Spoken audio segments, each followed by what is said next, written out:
Hello दोस्तों, चलिए आज हम बात करते हैं एक क्लास 11th के नए चैप्टर के बारे में। वो है हमारा ब्रीदिंग एंड गैसियस एक्सचेंज। तो पहले हम ये समझते हैं कि इस चैप्टर में हमें क्या पढ़ना है और फिर ये कि क्यों पढ़ना है। तो बेसिकली ये जो चैप्टर है दैट क्लियर्स कि इस चैप्टर में हमें ब्रीदिंग एंड गैसियस एक्सचेंज के बारे में पढ़ना है, यानी ब्रीदिंग के बारे में पढ़ना है, श्वसन के बारे में पढ़ना है और गैसियस एक्सचेंज के बारे में पढ़ना है कि गैसियस एक्सचेंज जो होती है वो कैसे होती है। ठीक है, अब जो आगे हम बात करेंगे इसमें अब क्यों पढ़ना है इसके बारे में हम समझते हैं। बेसिकली जो लिविंग्स हैं, लिविंग ऑर्गेनिज्म है या लिविंग बींग्स हैं या जो सेल्स, लिविंग सेल्स हैं, तो सेल्स को जीवित रहने के लिए चाहिए ऊर्जा, एनर्जी चाहिए। सेल्स को जीवित रहने के लिए एनर्जी चाहिए, ऑर्गेनिज्म को जीवित रहने के लिए एनर्जी चाहिए। और ये एनर्जी मिलता कैसे है? तो इस एनर्जी के डिमांड को पूरा करने के लिए सेल्स में एक प्रोसेस ऑपरेट होता है, इसको हम लोग बोलते हैं रेस्पायरेशन। सेल्स में एक प्रोसेस ऑपरेट होता है, इसको हम लोग बोलते हैं रेस्पायरेशन। तो रेस्पायरेशन क्या होता है? रेस्पायरेशन में होता यह है कि न्यूट्रिएंट का ऑक्सीडेशन होता है।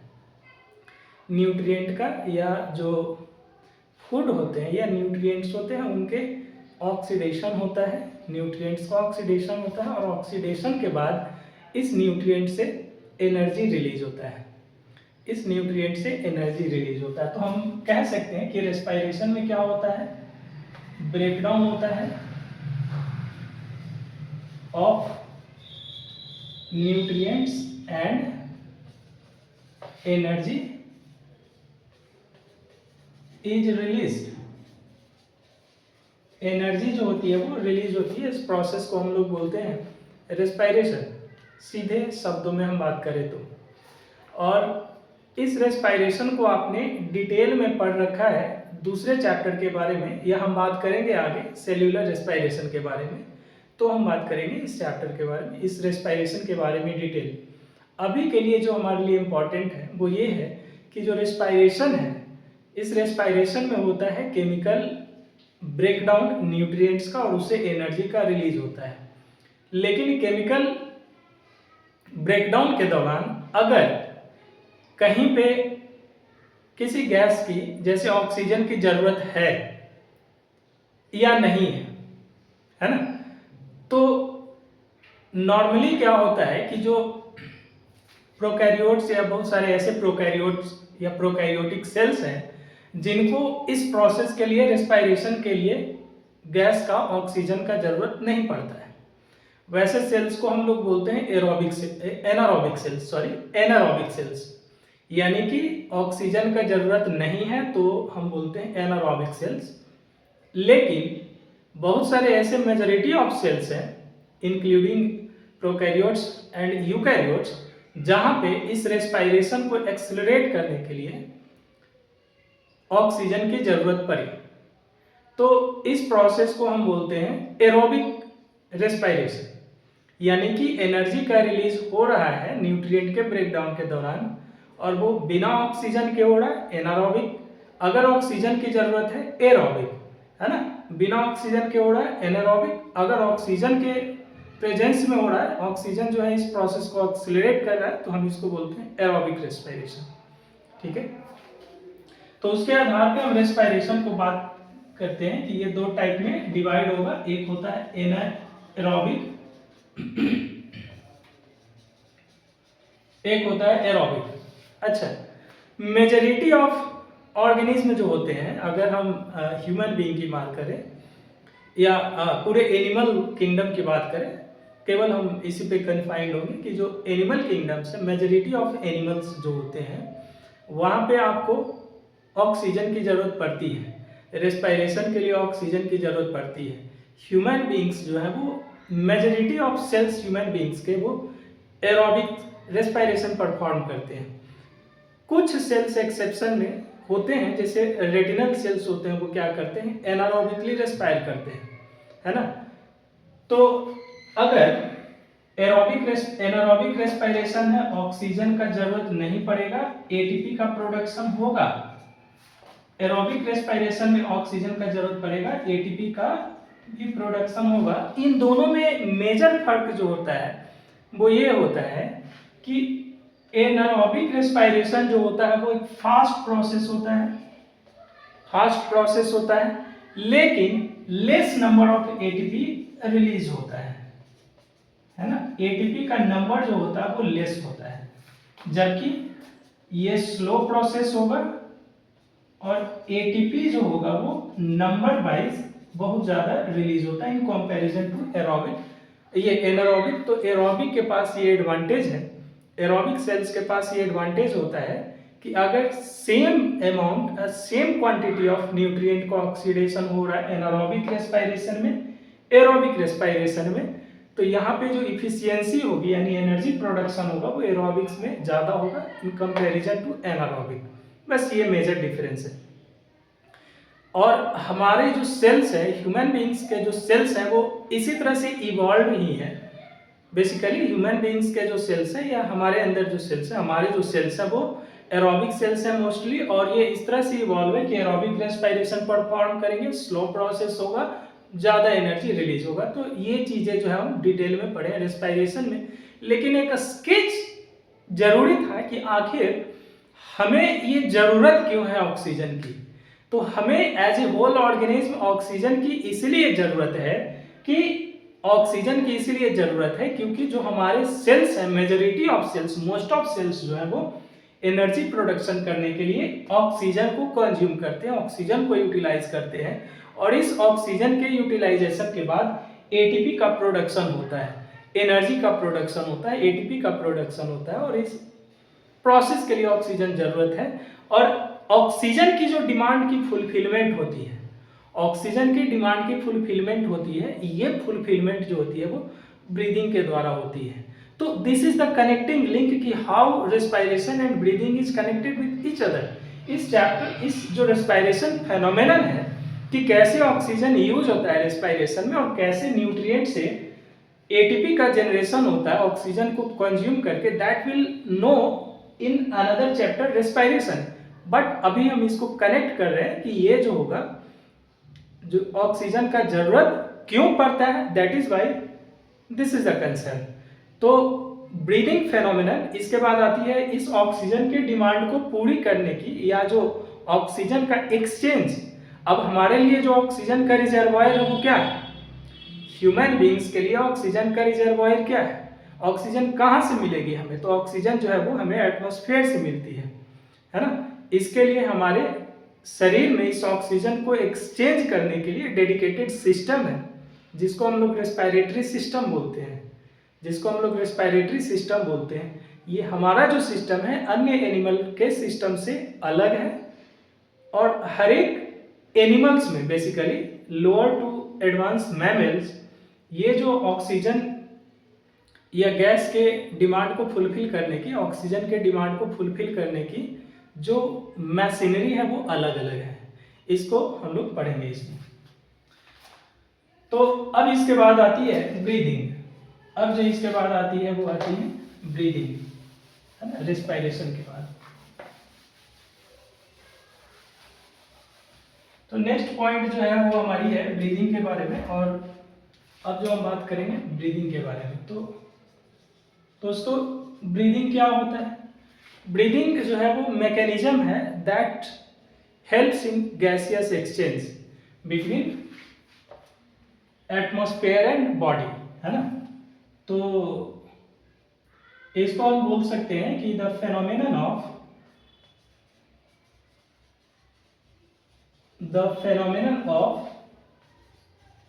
gaseous exchange between atmosphere and body। Atmosphere और बॉडी के बीच में जो गैसियस एक्सचेंज का फेनोमेनन है, इसी को हम लोग बोलते हैं ब्रीदिंग, है ना। एक्सचेंज का जो प्रोसेस है, गैसियस एक्सचेंज का जो प्रोसेस है, इसको हम लोग बोलते हैं ब्रीदिंग। इसमें होता ये है कि एटमॉस्फेयर से हम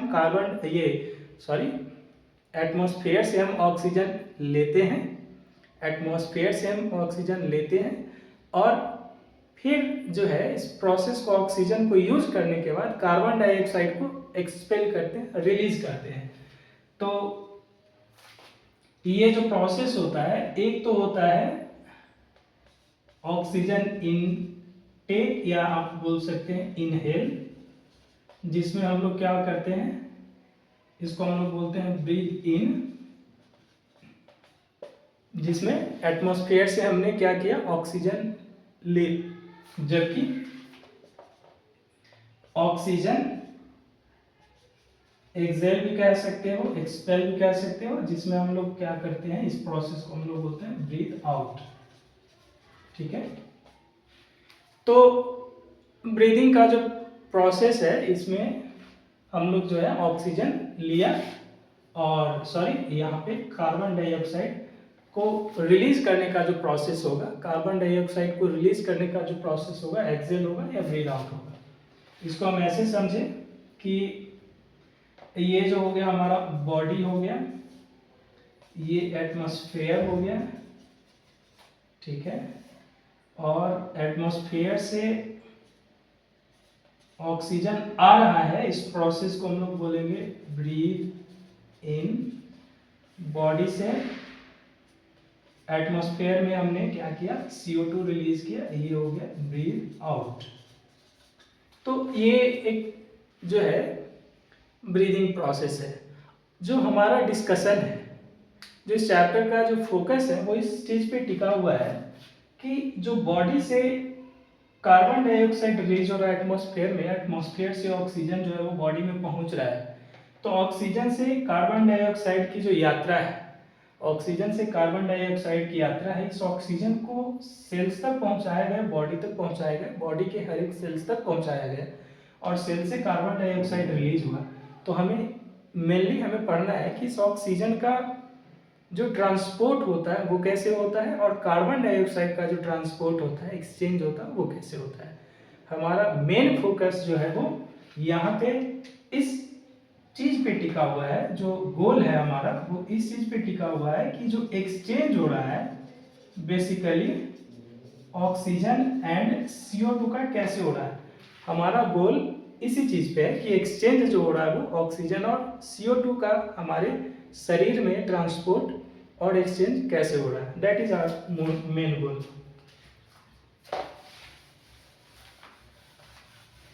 अब नेक्स्ट जो बातें हैं वो ब्रीदिंग के लिए थोड़ी सी और बातें हैं यहाँ पे कि अलग अलग ऑर्गेनिज्म में, अलग अलग एनिमल्स में बेसिकली ये जो ब्रीदिंग का जो प्रोसेस होता है वो अलग अलग तरीके से ऑपरेट होता है। ब्रीदिंग का प्रोसेस अलग अलग तरीके से ऑपरेट होता है ना। ब्रीदिंग का प्रोसेस अलग अलग तरीके से ऑपरेट होता है। अगर हम एनिमल्स की बात करें, किंगडम एनिमालिया की बात करें, स्पॉन्ज की बात करें, तो स्पॉन्ज हो गए, इसमें हमें सेलेंट्रेटा या नेडिलिया बोलते हैं, टेनोफोरा, प्लेटीहेलमिन्थिस, एस्क्लेमेंथिस, एनेलिड्स बोलते हैं। तो ये सारे लोअर ऑर्गेनिज्म जो है वो बेसिकली एटमॉस्फेयर से डायरेक्टली डिफ्यूजन के द्वारा गैसियस एक्सचेंज करते हैं। बॉडी से गैसियस एक्सचेंज जो होता है वो डिफ्यूजन के द्वारा होता है ना। जिसमें हमें, अगर हम स्पॉन्ज बात करते हैं कि स्पॉन्ज हो गया,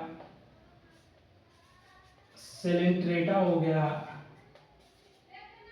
टेनोफोरा हो गया, उसके बाद हम प्लेटीहेलमिन्थिस, एस्क्लेमेंथिस, एनेलिड हो गए। तो ये सारे जो है वो बॉडी सरफेस के थ्रू डिफ्यूजन करते हैं और डिफ्यूजन से ही गैसियस एक्सचेंज होता है, डिफ्यूजन से ही गैसियस एक्सचेंज होता है। नेक्स्ट जो आता है एनेलिड्स के बाद आर्थ्रोपोड। अगर हम आर्थ्रोपोड की बात करें, अगर हम आर्थ्रोपोड्स की बात करें तो आर्थ्रोपोड्स जो है वो डाइवर्सिटी शो करते हैं। आर्थ्रोपोड का हैबिटेट जो होता है वो एयर में भी, वो कुछ इंसेक्ट्स फ्लाई करते हैं, टेरेस्ट्रियल लाइफ को भी एकोमोडेट करते हैं, वाटरी एक्वेटिक लाइफ को भी एकोमोडेट करते हैं। इस डाइवर्सिटी के लिए यहाँ पे जो अलग अलग जो ऑर्थ्रोपोड्स होते हैं उनमें अलग अलग रेस्पिरेटरी स्ट्रक्चर होता है। जैसे हमें मिलता है gills, book gills, book lungs और ट्रैकिया। तो गिल्स जो होता है वो बेसिकली गिल्स वहां पे होते हैं जो एक्वेटिक फॉर्म को शो करते हैं, चाहे वो आर्थ्रोपोड्स हो चाहे वो अदर एक्वेटिक लाइफ को शो कर रहा है। अगर वो एक्वेटिक लाइफ को शो कर रहा है, आर्थ्रोपोड हो गए या फिर मोलस्क हो गए आगे चल के, या फिर जो फिशेस वगैरह होते हैं, है ना, पाइसेस या फिश जो होते हैं, वहां पे आपको गिल्स जो होता है वो मिलता है। तो यहाँ पे हम बोलेंगे कि ये प्रॉन में होता है, प्रॉन में होता है। अगर हम बुक गिल्स, बुक लंग्स की बात करते हैं, बुक गिल्स, बुक लंग्स और ट्रैकिया की बात करते हैं, तो ट्रैकिया जो होता है वो हमें कॉकरोच में मिलता है। ट्रैकिया जो होता है वो हमें कॉकरोच में मिलता है।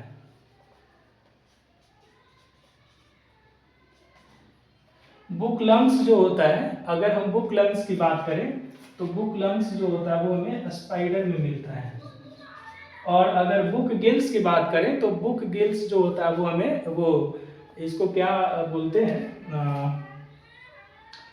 केकड़ा, क्रैब्स, है ना। तो ये जो होता है वो आपको क्रैब्स में देखने को मिलते हैं। तो इस तरह से डाइवर्सिटी हमें देखने को मिलती है यहाँ पे ऑर्थ्रोपोड्स में। मोलस्क होंगे तो मोलस्क में हमें, मोलस्क जो होंगे तो मोलस्क में हमें गिल्स देखने को मिलता है, फिश में भी गिल्स देखने को मिलता है ना। एक चीज यहाँ पे है कि अगर एम्फीबियन लाइक फ्रॉग है तो फ्रॉग में जो रेस्पिरेशन होती है दैट इज वेरी इंपॉर्टेंट, क्योंकि इसका चर्चा अलग अलग जगहों पे है, इसीलिए जरूरी भी हो जाता है कि फ्रॉग जो होता है, फ्रॉग अपने स्किन के थ्रू भी गैसियस एक्सचेंज कर सकता है। तो इसको हम स्किन के थ्रू या बोलते हैं क्यूटेनियस, क्यूटेनियस रेस्पिरेशन शो कर रहा है। इसमें जो है वो डेडिकेटेड बक्कल कैविटी भी होती है ना, वो भी इसको जो है वो गैसेस एक्सचेंज में मदद करती है। और गिल्स भी होती है जो गैसेस एक्सचेंज में मदद करती है ड्यूरिंग इट्स एक्वेटिक हैबिटेट। जबकि फ्रॉग का जो लार्वा होता है, फ्रॉग का जो लार्वा होता है ओनली गिल्स के द्वारा ये गैसियस एक्सचेंज शो करता है, रेस्पिरेशन परफॉर्म करता है, क्योंकि लार्वा जो होता है वो एक्वेटिक फॉर्म को शो करता है। अब एक चीज और बचा है कि फ्रॉग एम्फीबियन के बाद बचते हैं रेप्टाइल्स, बर्ड्स और मैमल्स। रेप्टाइल्स, बर्ड्स और मैमल्स, तो रेप्टाइल्स, बर्ड्स और मैमल्स के पास डेडिकेटेड रेस्पिरेटरी सिस्टम और लंग्स होते हैं जो क्या करते हैं कि इस गैसियस एक्सचेंज को डिराइव करते हैं, गैसियस एक्सचेंज को डिराइव करते हैं। रेप्टाइल, बर्ड और मैमल्स में क्या होता है, लंग होता है जो इस गैसियस एक्सचेंज को ड्राइव करता है। तो ये सारी चीजें हैं, कुछ बेसिक्स है, कुछ जो है वो इंफॉर्मेशन है कि अलग अलग एनिमल्स में अलग अलग तरीके से गैसियस एक्सचेंज होता है, रेस्पिरेशन ऑपरेट होता है एंड हाउ, ये कुछ चीजें हैं, कुछ बेसिक्स है, कुछ इंफॉर्मेशन है जो यहाँ पे मेंशन की हुई है।